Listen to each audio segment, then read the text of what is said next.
Assalamualaikum viewers, thank you very much that you people have subscribed this channel. I'm really very grateful to you, and I would request from all those people who have not subscribed this channel, please push the subscription button so everyone would be getting the benefit from this educational channel, as well as we would be discussing the social issues which are common in all the societies. In today the topic we are going to discuss, that is domestic violence. And what is the domestic violence? First of all, I would like to explain this to you, that domestic violence is a physical assault, and this is the physical injury which is being imposed by either by the spouse, or by the life partner, or by the rest of the elder or the younger siblings, or by any person who is living in the family environment and the family settings. So this domestic violence is very much common, and the rate and the graph of this domestic violence is increasing and increasing during this corona period, because everyone is staying at home, and people are having less space from each other. And normally it happens that in all the society, male members are the breadwinners, and they have been doing at their workplace for approximately 12 hours or 8 hours, so they are not staying at their homes. And the rate of the domestic violence was low at that time, but now as they are doing work from home, this domestic violence is increasing. And the graph is not only increasing in the Asian culture, rather we are very surprised to see that this violence is increased in the developed countries of the world. Even in USA the graph is increased, even France, Germany, and the rest of the countries, the graph of the domestic violence is really increased. And this is the alarming situation for all the cultures, for all the societies, for all the administration and the governing bodies and the states, why this thing is increasing. First of all, I would like to explain what actually domestic violence is. Domestic violence is basically a physical assault. This is a physical attack. This is the hostile attitude. This is the aggressive attitude towards your spouses, towards the life partner, towards all those members of the family who are staying with you in the family environment, in the family settings. The first type is known as the physical assault and the physical injury, which is being imposed, and sometimes the next person who is the victim of it, they would be um, wounded badly. If the physical assault is at the massive level, or at the huge level, they would be facing a serious sort of the wounds and the injuries. And the second form is, and this is being done between the spouses. One spouse would do towards their spouse, and whenever they don't initiate it, it takes them time to initiate this physical violence. But whenever it initiated, then they become habitual of it. And if they don't uh, do any physical abuse or the physical assault, then they don't feel satisfaction. And after doing all these physical assault and the physical injuries, they would be feeling guilt and ashamed. But at the time when they are having the attack on their spouses and partners, they think that they are the superman, and they are the best creatures, and the person who is in front of them, they are the lowest creature. They don't know how to deal with the family management and the home environment. And they want, actually basically they want to control their behavior. But the person who is doing this, he is having the belligerent behavior. He don't give any importance to their spouses. That's why they are doing such sort of the acts. And they are having a very negative feeling at the moment, and they want to destruct each and everything. And other than the physical assault and the physical attack, and imposition of the various bodily attacks, the next step is, sometimes they express their verbal aggression as well. And through the verbal aggression, they try to prove it that they, the male members of the society, they are the super beings, and the women who are under control them, they don't know anything. They don't know even how to run their household activities, and they would be using the various words for it. They would be using various negative and humiliating remarks for them. And this is the emotional violence. Other than doing the physical violence, then the second form of it is the emotional violence. They would be passing very much humiliating remarks. And how they would be using these humiliating remarks, like we can take the example, if there are some guests and there is some gathering, they would be starting insulting their spouses, and they would be starting passing negative remarks for their spouses and for their uh, soulmates, that she can't do anything, she don't have any guts, she cannot look after the children properly, she cannot cook the food or meal well, she don't know how to manage the family affairs. My life is a curse after getting married with her. So these are the humiliating remarks which are practiced commonly, and this is the emotional violence. This emotional violence is in the practice, in the daily routine. And the person who is the victim of all those things, she is having immense pressure, and she is facing immense stress and the immense burden on her mind, but she can't do anything. And while he is using any verbal or non-violent aggression, he would always be keeping the spouse at a threat, and various type of the threats are being given to their spouses.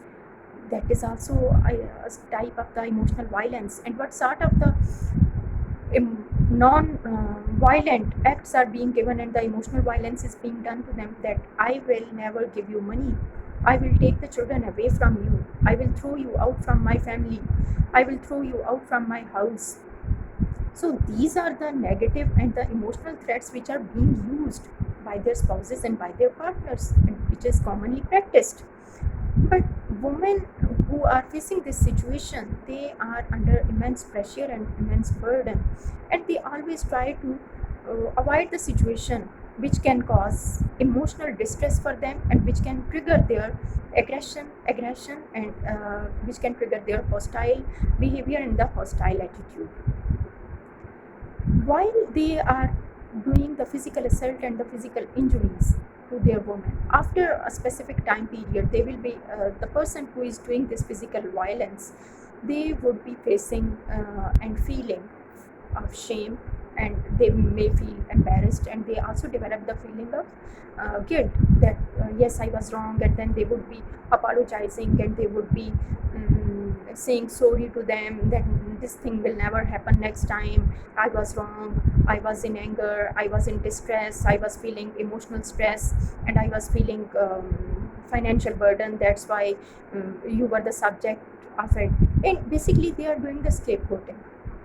What is the scapegoating? Scapegoating is whenever you don't find anyone equivalent to you against which you can show your aggression, then you find a specific weaker person to attack on that particular person. And while they are doing the attack on the weaker person, they would be thinking that they are controlling their spouses. The basic motive behind it is that they consider the woman and and their spouses, that they are the weaker person, and the male members of the society must control them, and they want to control them, and they want to prove themselves that they are correct, and the ladies who are under their control, they are incorrect, they can't do anything, and they are having lack of abilities and the lack of traits to run their household affairs. That's why they are showing their domestic violence. But sometimes whenever we see that other than the emotional assault, there is financial violence as well within the family settings and within the home environment. And what is the this is really a unique thing, that why there could be the financial violence in the homes, in the family settings. The male members are the breadwinners.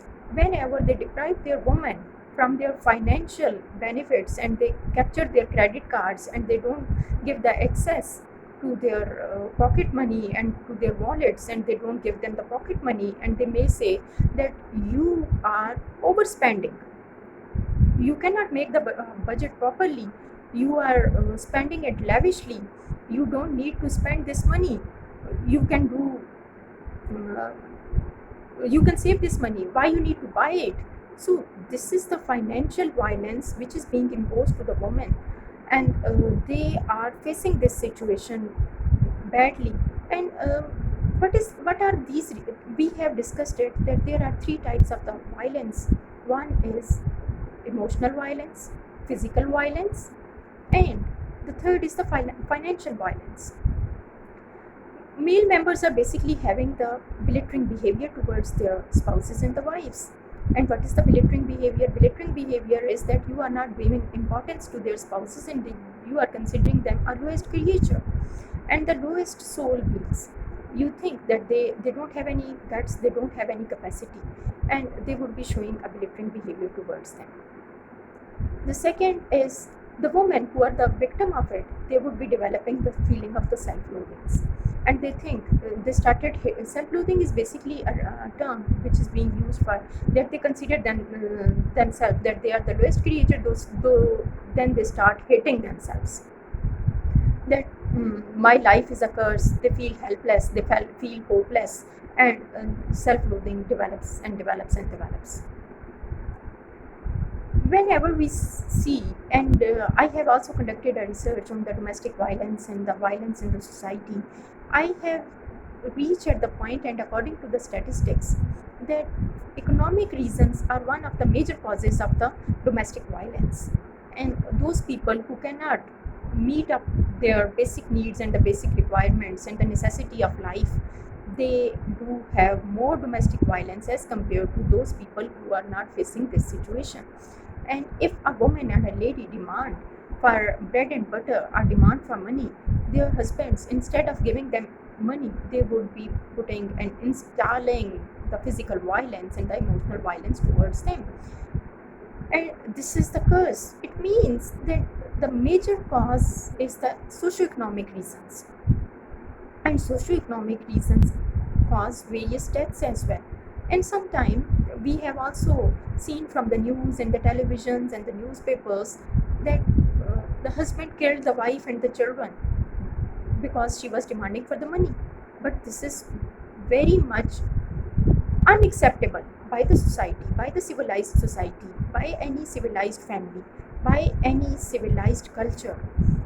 And no one likes it that domestic violence and the physical violence can be practiced. It must not be practiced, it must be stopped on the grassroots level, and some legislation should be done. If there is any initiation of the domestic violence, it must be stopped then and there. We need to nip the evil in the bud. If we take the necessary measures in the beginning, then this graph cannot go high, this graph cannot go up.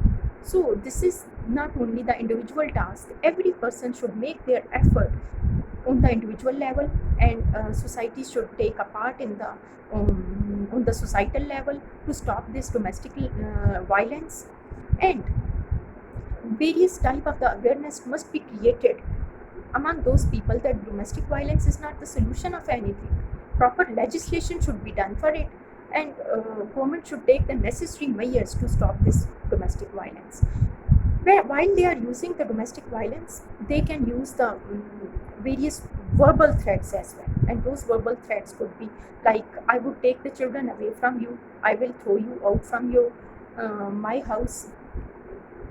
And sometime, if they are doing the financial violence, they not only deprive them of from their money and the pocket money, rather they would be stealing the money from all those wives who are the working women.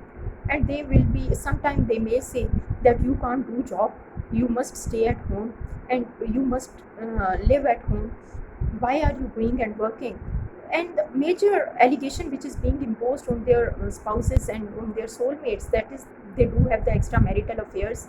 And if they speak to any male members while at the workplace, they may think that you are having some affair with those people. But actually the situation is not this.